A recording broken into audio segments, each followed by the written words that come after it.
Okay, welcome everyone for our day two on radicals. In this session, we'll be talking about how radicals and rational exponents are related and how they convert from radical to rational and vice versa. Okay, so in the early discussion, you noticed that we were able to address how we name and write radicals, and this is the equivalent value of radicals in terms of rational exponents. So remember that the radicand will just be the base of the rational exponent. The power of the radicand will be the numerator. So this whole thing is an exponent. But the power of the radicand m will be the numerator, and the index here will be our denominator. Okay, so you read that as base a raised to the power of m over n. Okay, and that's how they are converted from radical to rational and vice versa. So we'll be having a set of examples today to practice this understanding. And to start with, we'll be having you will be given a rational exponent and you want to convert that to a radical form. I wrote on the upper right side of this slide the conversion, so you will always remember how to rewrite it. So let's just practice, okay? So let's try to look into a raised to 2 over 3. So again, the base will be the radicand a, and then you have there the root. The index will be the index, that's the n, which is your denominator. So this is a cube root, and that a is raised to 2. Okay, so this is the equivalent radical form of this rational exponent. Okay, for number 2, you have to just be very careful here because you have to make sure that you are addressing the exponent to which base it is attached with. So in this example, the 1/2 as an exponent is only raised by x, and 3 is not part of it. So in that case, 3 will be left outside the radical sign. X will serve as your radicand. Remember, m, the numerator is the power, so you have there the power of 1. And this is 2, which means this is a square root of x. Or you could rewrite it in the form 3 root of x. Okay, very straightforward. You just have to be very careful with how you rewrite it. Okay, so same concept with this one.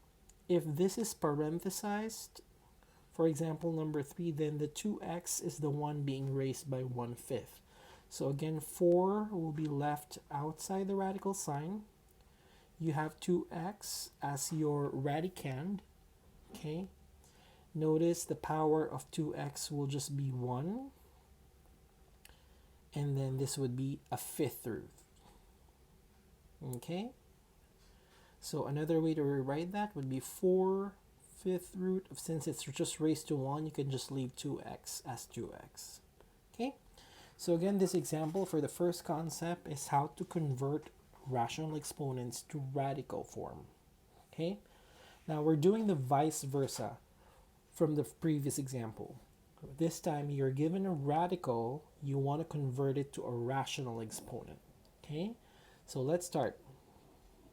So if you have 2xy, you have to remember that you're only representing the rational exponent for this part, right? So you leave that 2 outside, and then that xy will be the base.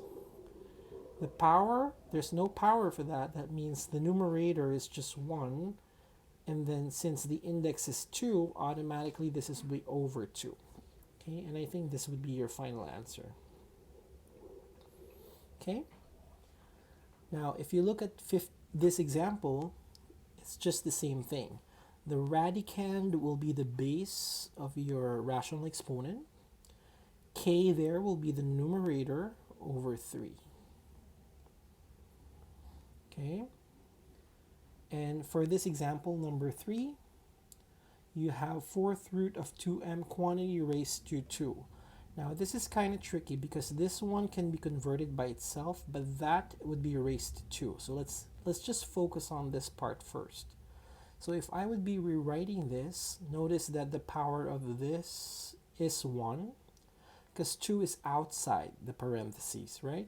So this means the base is 2m, okay? And then that 2m will be raised to a power of 1 over the index 4. But then again, that whole thing will be raised to 2. And if you remember your loss of exponent, this is just a power of a power rule, which means you could distribute the power, giving you 2m raised to 2 over 4, or just 2m, I have to quantify that, raised to 1/2.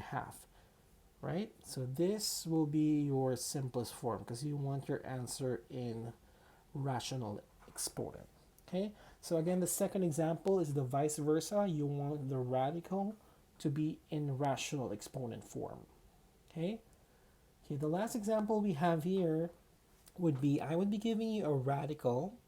I want you to convert it to rational and then try to express its simplest form in radical again. Okay, I'll repeat. From radical, make it rational, and then simplify. And then once you're done simplifying, convert it again to radical form. Okay? All right, let's do this. The numerator will be m, the power would be 3, and the denominator will be 2, because that's a square root. For the denominator, this would be m, the power of 1 over 4. Okay? I hope you guys are following there. But again, this looks familiar because again, this is a quotient rule. In your loss of exponents, once the base are the same, you can subtract the powers from the numerator minus the power of the denominator, right? But the thing here is that the numerator has a fraction 3 over 2 and the denominator is 1/4, which means you need to convert this numerator with the same fractional denominator, which means you could convert this one as 6 over 4. Okay? And by the quotient rule, you can say that this is just m raised to 6 over 4 minus 1/4. And when you simplify that, it gives you m raised to 5 over 4. And once you're done with that, it says here to simplify again to radical form. So you need to make sure that you express this final answer in radical form, which would be m, the power would be the 5th power, and the root is on the 4th root. And again, this is not yet in simplest form because you could still simplify this. Since the power of m is to the 5th, you could bring out 1m, 4th root of m with the 1st power. This would be your final answer. Okay, next. All right, so let's start doing this first. You end up having x raised to 2/3 times, this would be x raised to 1 over 12. Same concept.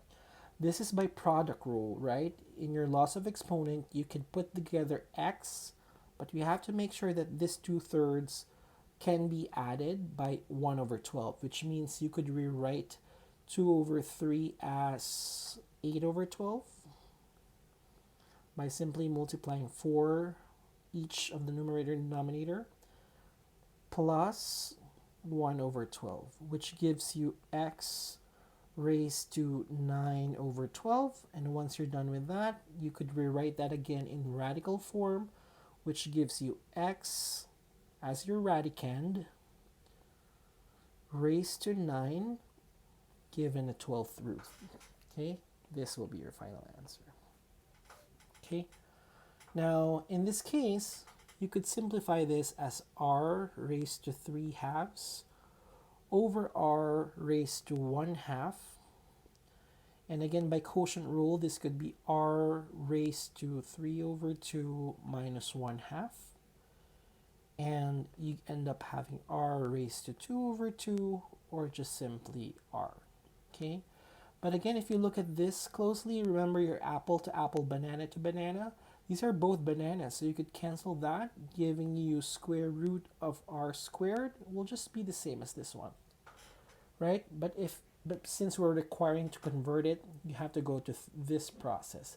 But the shortcut way is that you could cancel that right away and end up with an r. Again, the examples I shared for the third one is that you're given a radical, you converted it to rational, and then you're trying to put it back in the simplest radical form. Okay? All right? So for the end of the session, I would like you to go back to your summary notes, and then I would like you to practice some drills on do the following, numbers 22 to 46. I hope the examples I shared will help you. Thank you for watching.